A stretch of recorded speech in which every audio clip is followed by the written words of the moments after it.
At that exact moment, he just didn't say anything, just pulled his pants down and started peeing on the side of his tire. Was it full-on 3-year-old pants down all the way down? No. Welcome to Access Granted, a peek inside the real-life stories of physical security professionals. Now, here are your hosts, Justin, John, Ryan, Dalton, and Brandon. Welcome back to another installation of Access Granted, where today we're going to be going over Lock Installation 101, what contractors get wrong. First, I guess let's start off with saying, Dalton, you did so good last time. We brought you back.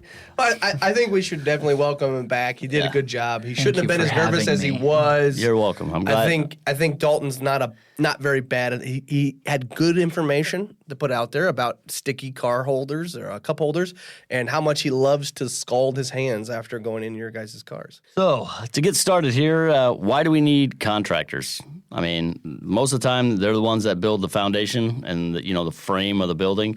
Yeah, they frame the building. They do a lot of stuff. I think the big issue where we run into problems with contractors is they're not trained to install the hardware properly. So what we find is we get a lot of extra holes in doors or things that are over-tightened, studs that are broken. And it comes from a lack of knowledge. I mean, they're just as good at reading instructions as we are. The difference, I think, the big thing that we find is that instruction sometimes is wanting in some of the information that actually makes a lock function properly. So most of the time when we come in after the contractors, we see that a lot of the doors are pretty much out of square. The hardware constantly needs to be readjusted after a contractor, especially like panic bars and whatnot. Either the strike needs to be pulled in or pulled out. The bar head needs to be moved.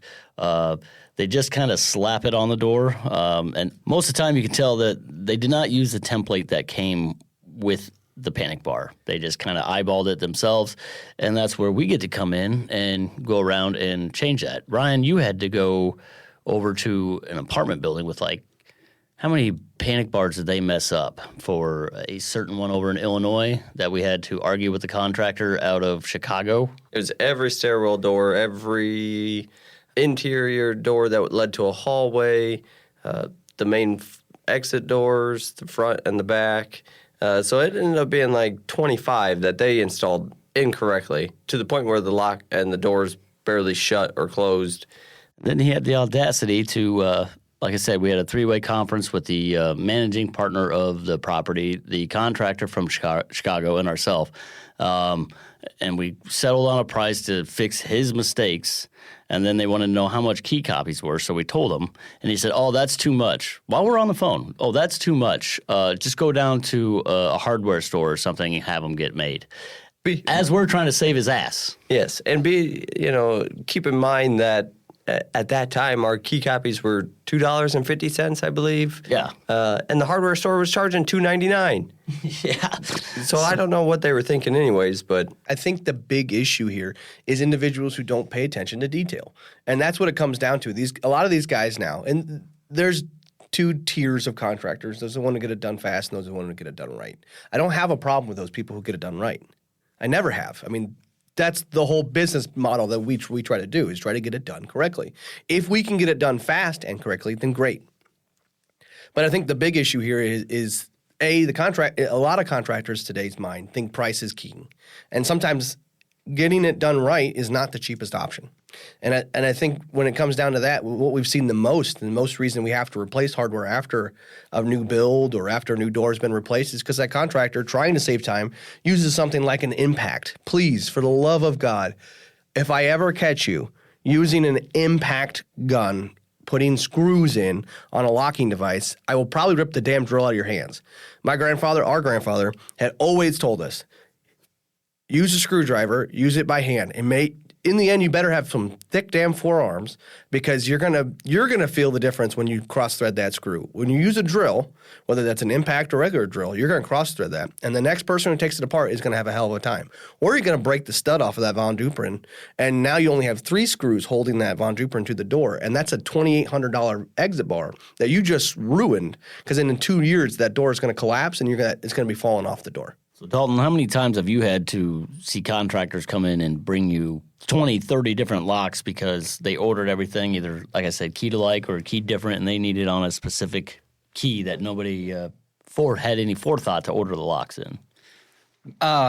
Many times. And then it also happens to be where they bring in the key that they want it key to, and that key is not going to fit in that lock. It's a completely different keyway.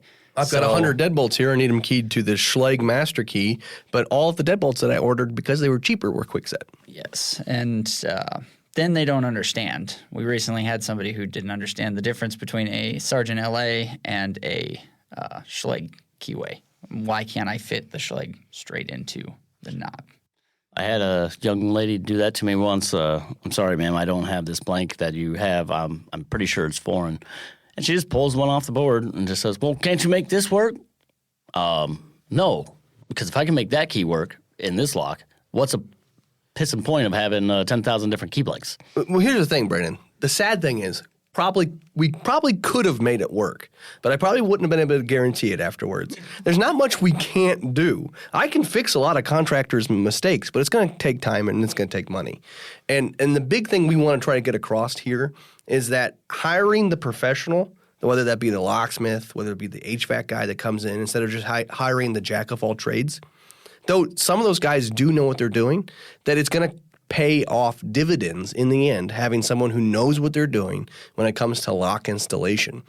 Some of the best work I've seen is chucking the trucks. You know, when it comes to like new builds and construction and thing like that, or even finish work, some of those guys are better than like general contractors who just slap a building together. These guys can actually come by, they're meticulous, you know, and they make sure everything's square, because to them, this is the job that they're working on. This is going to be, the customer's going to pay them directly. If it's just a big corporation, I don't want to throw out any names around here, but, you know, they're just slapping shit together to get to the next job. Right. They don't care if the dead latch actually sits on the strike plate. You know, if it falls in, who cares? Well, yeah, and again, it comes down to attention to detail.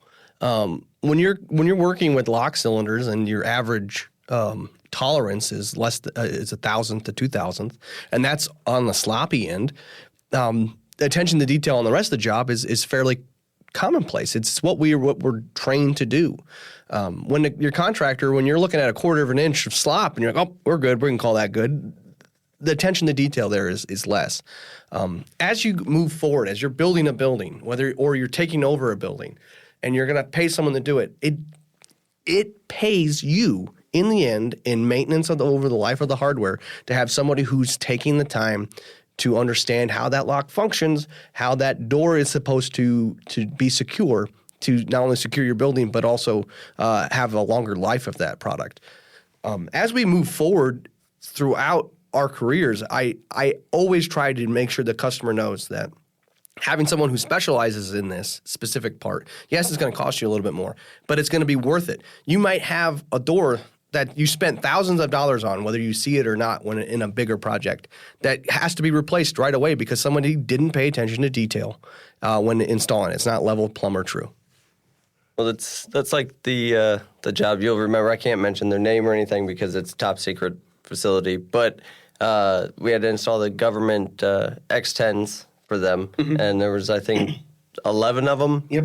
The contractor didn't ever plan to have somebody that was certified to install those types of locks, which these locks cost $9,000 to $10,000 a piece. They never planned to have anybody certified to install them to actually do it. They just started attacking it and went for it. It ended up costing them, I think, $25,000 by the time we were done, and had to supply new locks for the ones they broke. Well, that was just in install. labor. That was just in labor, because we ended up having to replace a couple of them because when they went to install them, the contractor, he just flew by the seat of his pants and kind of said, oh, that'll be good. And we're talking about a door that weighs 400 or 500 pounds that's soundproof, and he's tossing a lock on it that costs $9,000 to $10,000, and he thinks he's going to put it up in a half hour with an impact drill, and it just didn't work out for him. They actually, like I said, Ryan said, they ruined some of the doors.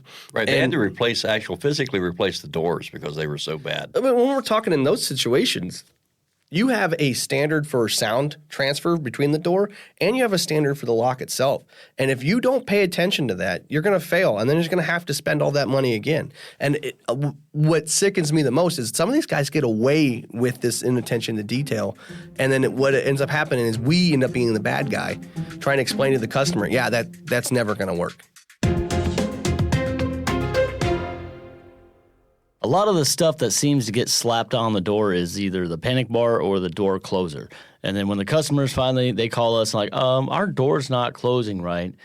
So we go out there and, well, yeah, that's because this door closer is mounted improperly. But I just got this new door. It's a brand new door. Why is it broken already? Yeah. It must be crap hardware. Yes, that's another one that we get at contractors. Like Justin said, it's a price game. They're not buying you the top tier stuff. They're trying to make as much profit as they can in the short amount of time as possible. Right. So let's just take one step back and talk about this, like the government facility again, or a facility that has a requirement from the government to install what Justin was talking about with the acoustics, a skiff door, a secured compartment. If you're hiring a general contractor to install that for you, then it's not going to pass all the tests. There are actual tests that must be taken. We actually have people on staff who are trained to install skiff doors. So we understand exactly what has to be done. We understand the locking hardware that has to go on the door. And when you hire a general contractor to just put that in because it's a door, well, then that's going to cost you money because you're already paying a upcharge because it is a secure door. You're already paying an upcharge for the locking hardware.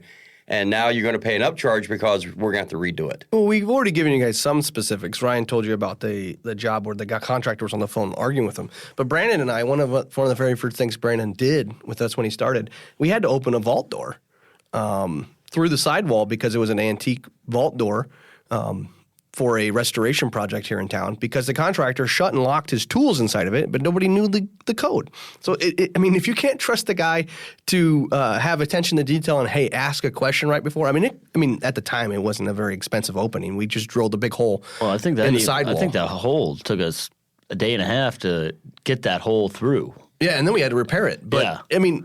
In the end, the reason we involved Brandon on this is because he had the arm that was long enough to reach the escape mechanism. That was the only reason. Yes, there's a video out there somewhere. Justin posted that you can see kind of how we did it. Like I said, it was better than going through the door at that point. But yeah, I remember Justin drilling on that, and then I had my feet up against the wall with my back against his, just pushing on him to try to help break through that thing. And it was tough, but holy shit, we got it. Yeah, that right there, that vault door only had to be drilled because nobody had the combination, so they didn't have any forethought. Hey, this is a potential risk to get locked up. Let's get somebody out here beforehand. And then B, the guy who wanted it, it's like, he was more worried about his tools than the job itself. Dalton, have you had any? You just bought a new home last year. Have you had any contractors or anything come out to your house yet?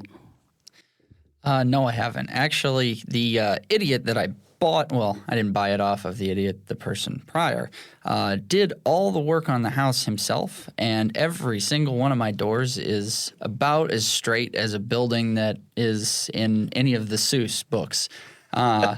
So I haven't started yet, but I need to rebuild every single frame, and my back door neither the deadbolt nor does the knob go into the strike without me lifting it up. And I'm just too lazy to fix it right now. That's enough about your back door. Well, just look at my house. It was just finished being built in 2023. I just closed on it last week. Well, yeah. While you guys have been over to help me move and stuff, how many of the locks did you already notice didn't work correctly? Yeah. First thing I always do when I go to a new house, I use the bathroom. And I had to lift the handle up. And there's nobody lived in this house before. They had to lift the handle up to open the door. When Justin says that, he doesn't just mean that, somebody he knows house. It's every house he goes to. If he's working on it, first thing he does, to the bathroom. I thought you were talking I drank about the half of a toilet. Pepsi on the way here. I've got to go to the bathroom. Not ashamed of the gospel here, bud. Okay, before we go, I know it's kind of a little off topic, but Dalton was telling us about a story that he should have mentioned last time. He said he had 2 stories, and he didn't mention the second one. But I think this next story about working on a car would be a good one to send us out.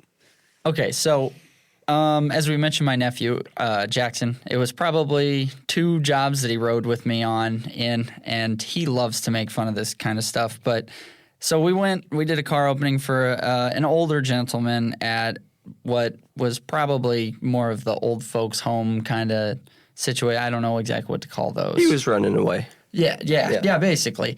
He had a one of those walkers with him, and he walked over to the car, and after I got it open and everything, he needed the trunk open, and it was an older car, so I had never figured out how to open the trunk, but eventually we got it open, and he just had to go pee, and at that exact moment, he just didn't say anything, just pulled his pants down and started peeing on the side of his tire.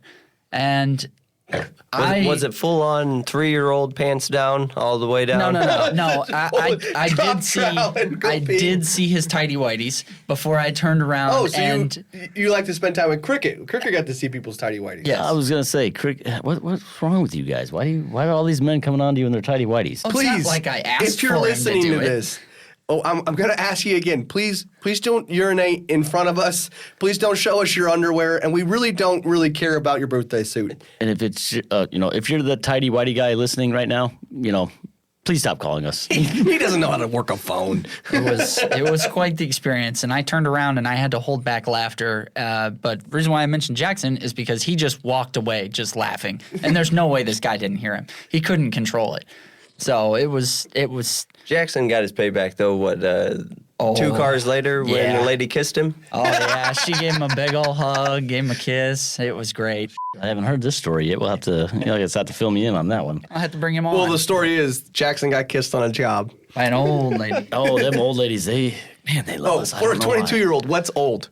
Oh yeah, because a 40-year-old woman. I'm sorry, all you ladies. This young child over here is insulting you, but I find you beautiful, and I am still single. So come on down to the shop at 1304 West 4th Street, 563-322-0123, and don't forget to mention that downtown Dalton for a free key copy. Thanks for listening to Access Granted, a podcast by J&J Access and Security in association with TAG. For more information about J&J Access and Security, visit jjlocks.com.